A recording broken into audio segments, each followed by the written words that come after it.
जय हिंद दोस्तों। आज हम बात कर रहे हैं मणिपुर के विषय में। मणिपुर में जिस तरह से अमानवीय घटना घटी गई और इसके विषय में सुप्रीम कोर्ट ने जब संज्ञान लिया तब से ही इसके पीछे राजनीति शुरू हो गई और इसी विषय को लेकर आज हम विश्लेषण कर रहे हैं। तो पूरा विश्लेषण जरूर देखें।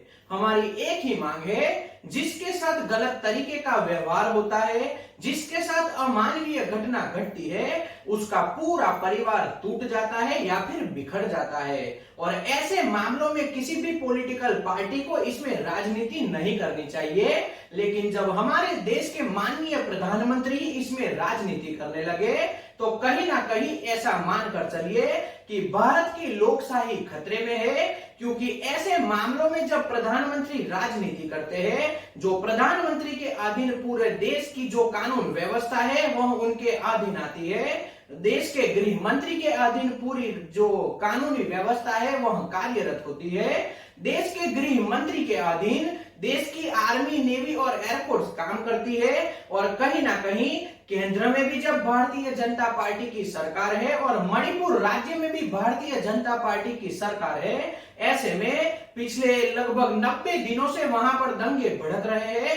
और अब तो इतनी अमानवीय घटना घटने लगी, वहां पर महिलाओं को खुले आसमान के नीचे कपड़े निकालकर पूरे बाजार में घुमाया जा रहा है और उनसे परेड करवाई जा रही है। वहां पर 200 से ज्यादा लोगों का जो झुंड था वह उस महिलाओं के ऊपर टूट पड़ता है। तो इस तरह की अमानवीय घटना भारत में कभी भी नहीं होनी चाहिए। इसकी हम सीधी तरीके से केंद्र सरकार से मांग करते हैं। हमने जब से मणिपुर के विषय में वीडियो बनाने शुरू किए, मणिपुर के विषय में जो विश्लेषण हम आपको बताते रहे हैं, उसमें हमारी हर वक्त एक मांग रहती है और वह मांग है कि मणिपुर में राष्ट्रपति शासन लग जाना चाहिए। लेकिन आज 90 दिन से ज्यादा का वक्त हो गया, फिर भी वहां पर राष्ट्रपति शासन क्यों नहीं लगाया गया?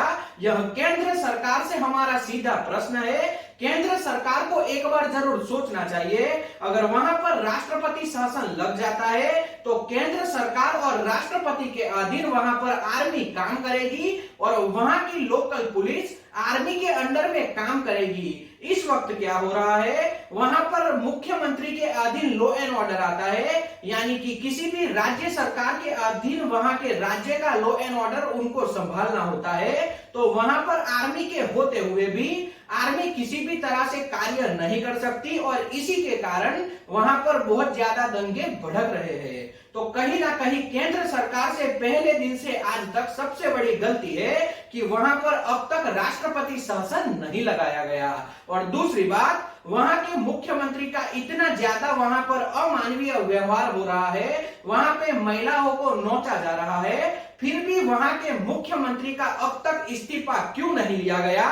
यह भी केंद्र सरकार को हमारा सीधा प्रश्न है। केंद्र सरकार को इसके विषय में भी जरूर सोचना चाहिए। अगर वहां से मुख्यमंत्री का इस्तीफा दे दिया होता या फिर केंद्र सरकार ने इस्तीफा मांग लिया होता तो वहां पर राष्ट्रपति शासन लग जाता और कहीं ना कहीं कानून व्यवस्था अब जो हमें दिखाई देती है उससे बहुत से ज्यादा अच्छी कानून व्यवस्था वहां पर हमें दिखाई देती।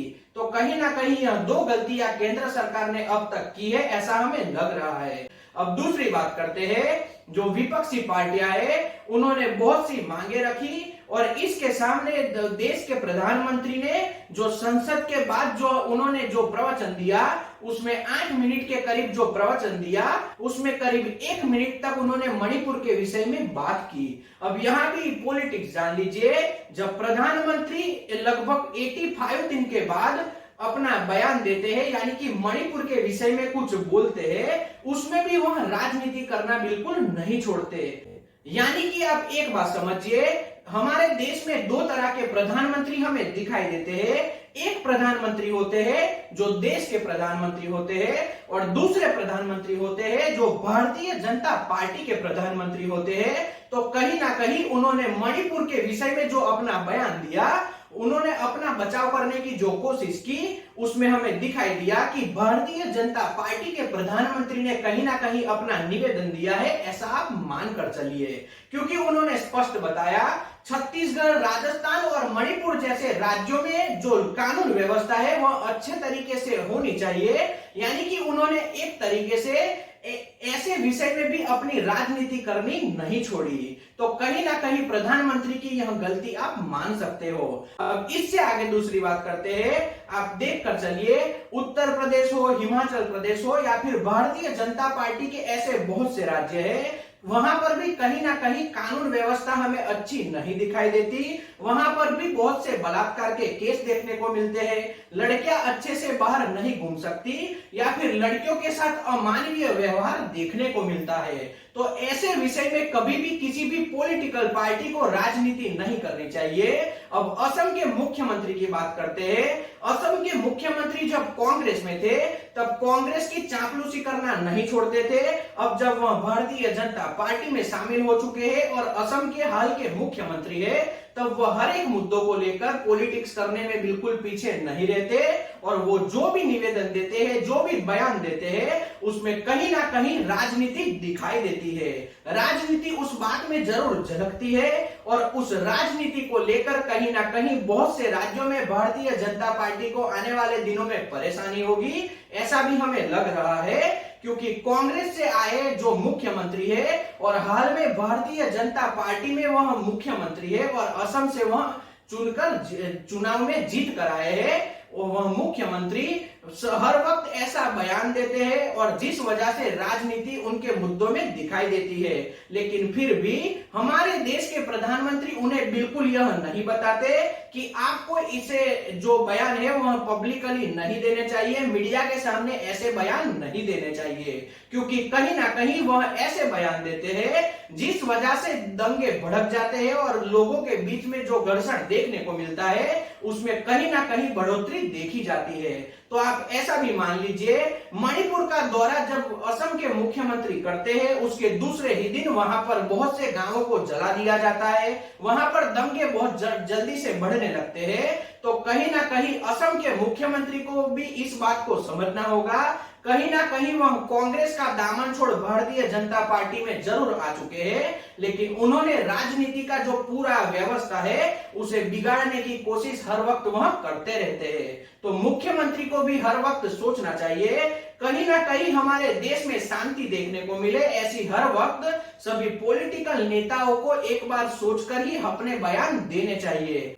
अब बात करते हैं दूसरे राज्यों की। अब जब मणिपुर में इस तरह का अमानवीय व्यवहार जब देखने को मिला तो भारतीय जनता पार्टी और दूसरे पॉलिटिकल पार्टियों के बहुत से नेताओं ने पश्चिम बंगाल में चुनाव के दौरान जो दो महिला के साथ अमानवीय घटना घटी थी उसे उस घटना के साथ जोड़ दिया।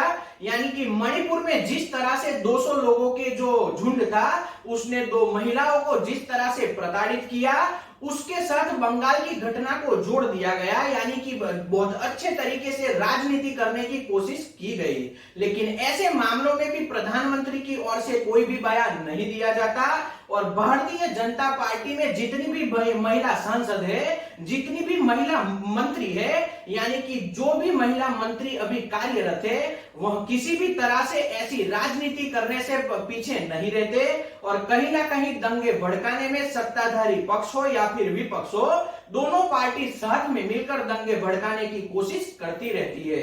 अब आप बात कर लीजिए, फिर वह छत्तीसगढ़ हो, राजस्थान हो, उत्तराखंड हो, उत्तर प्रदेश हो या फिर मणिपुर हो, कोई भी राज्य में जो शांति व्यवस्था होनी चाहिए वह अच्छी नहीं दिखाई देती। हर जगह पर बलात्कार होते रहते हैं, महिलाओं को प्रताड़ित किया जाता है, लेकिन कहीं ना कहीं एक राज्य में राजनीति की जाती है, दूसरे राज्य में राजनीति नहीं की जाती। जिस जगह पर सत्ताधारी पार्टी की जो सरकार होती है वहां पर राजनीति कम देखने को मिलती है और जहां पर विपक्ष की सरकार होती है वहां पर राजनीति ज्यादा देखने को मिलती है।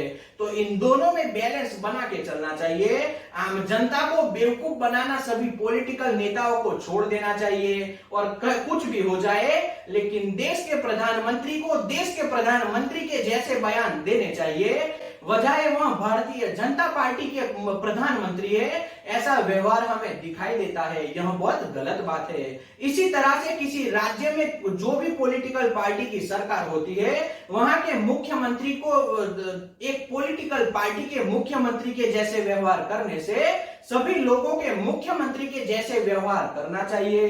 केंद्रीय मंत्रिमंडल हो या फिर किसी भी राज्य का मंत्रिमंडल हो, उन सभी को सभी नागरिकों के साथ एक जैसा व्यवहार करना चाहिए, बजाय वह एक पॉलिटिकल पार्टी के नेता के रूप में कार्य करते हैं। यह भारत के लिए सबसे बड़ा आप दुखद बात मान सकते हो, क्योंकि यह आने वाली जनरेशन के लिए सबसे बड़ा खतरा है। और आने वाली पीढ़ी को आप कौन सी राजनीति सिखाना चाहते हो, वह एक बार सभी पॉलिटिकल पार्टी के नेताओं को जरूर सोचना चाहिए। यह हमारी सभी पॉलिटिकल पार्टी के नेताओं से हाथ जोड़कर अपील है, राजनीति करना हर एक विषय में बंद कर दीजिए।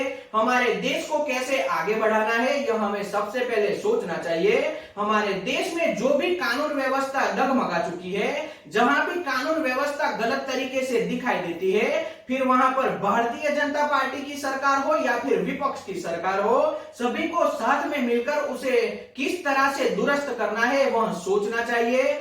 एक साथ में मिलकर सभी पार्टी की मीटिंग होनी चाहिए और साथ में मिलकर कानून व्यवस्था को अच्छी बनाने के लिए सभी को एक साथ में बैठकर सोचना चाहिए।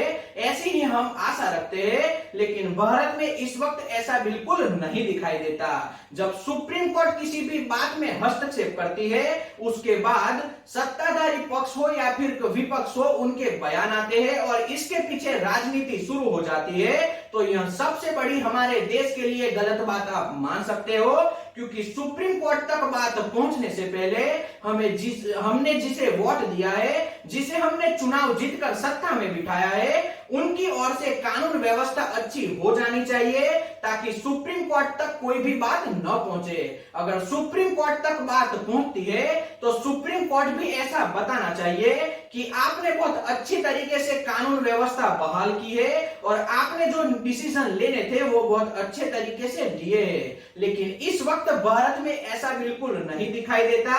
सुप्रीम कोर्ट जिस केस में हाथ डालती है, यानी कि सुप्रीम कोर्ट बताती है कि हम इस केस में हमारी ओर से हम जजमेंट देंगे और ये पूरा मामला हम हमारे अधीन लेंगे, तब जाकर चुनी हुई सरकार अपना कोई भी जो कानून व्यवस्था है या फिर कोई भी बात है उसे दुरुस्त करने की कोशिश करती है। यह भारत के लिए सबसे दुर्भाग्यपूर्ण बात आप मान सकते हो। सुप्रीम कोर्ट सबसे लास्ट में होनी चाहिए और चुनी हुई सरकार सबसे आगे होनी चाहिए, तब जाकर भारत में हो या फिर भारत के किसी भी राज्य में कानून व्यवस्था अच्छी देखने को मिलेगी, ऐसा आप मान कर चलिए। क्योंकि कानून व्यवस्था हमारे देश के गृह मंत्री और हर एक राज्य के मुख्यमंत्री और हर एक राज्य के गृह मंत्री के अधीन आती है। और अगर वह लोग चाहते हैं तो प्रत्येक राज्य में अच्छे तरीके से सरकार चलाई जा सकती है और सभी लोगों को सुरक्षा महसूस करवाई जा सकती है। लेकिन इसके लिए सभी पॉलिटिकल पार्टी को एक बार इस विषय में मंथन जरूर करना चाहिए। यह हमारी हर एक पॉलिटिकल पार्टी से हाथ जोड़कर अपील है, एक बार इस विषय को लेकर मंथन कीजिए और अपने राज्यों में अच्छे तरीके से सरकार चलाने के लिए कुछ ना कुछ सोचिए, तब जाकर आने वाली पीढ़ी को कुछ ना कुछ सीखने को मिलेगा। वरना इस वक्त जिस तरह की राजनीति भारत में हो रही है, उससे आने वाली पीढ़ी को कुछ अच्छा सीखने को नहीं मिलेगा और आने वाले दिनों के लिए भारत में कहीं ना कहीं लोकशाही खतरे में दिखाई देती है, ऐसा भी हमें लग रहा है। हम अंत में एक ही बात कहते हैं, सिंघम मूवी का एक डायलॉग है, अगर पुलिस चाहे तो किसी मंदिर के बाहर से एक चंपल भी कोई चोरी नहीं कर सकता। तो कुछ इसी तर्ज पर सभी राज्य की सरकारों को या फिर केंद्र सरकार को भारत में कानून व्यवस्था बहाल करनी चाहिए और राजनीति हर एक मुद्दे पर बंद कर देनी चाहिए, ताकि आने वाली पीढ़ी को हम कुछ अच्छे हमारा देश दे सके और कुछ अच्छा सिखा सके। क्योंकि जो भी कर्म आप करते हो उसका फल सभी लोगों को भुगतना होता है। और जब देश में सत्ताधारी पॉलिटिकल पार्टी कुछ गलत व्यवहार करती है, कुछ गलत काम करती है, तो आने वाली पीढ़ी के लिए बहुत खतरा हो जाता है और आने वाली पीढ़ी को बहुत कुछ ना कुछ गलत भुगतना होता है। क्योंकि कर्म का फल मीठा भी होता है और कर्म का फल अंत में भुगतना भी होता है। यह बात सभी को मानकर चलनी चाहिए। तो आज का विश्लेषण यहीं तक। अगर यह वीडियो आपको पसंद आया हो तो वीडियो को लाइक और शेयर कीजिए, चैनल को सब्सक्राइब कर लीजिए और घंटी के बटन को दबाना बिल्कुल न भूले, ताकि आने वाले वीडियो का नोटिफिकेशन आपको सबसे पहले मिल सके। जय हिंद।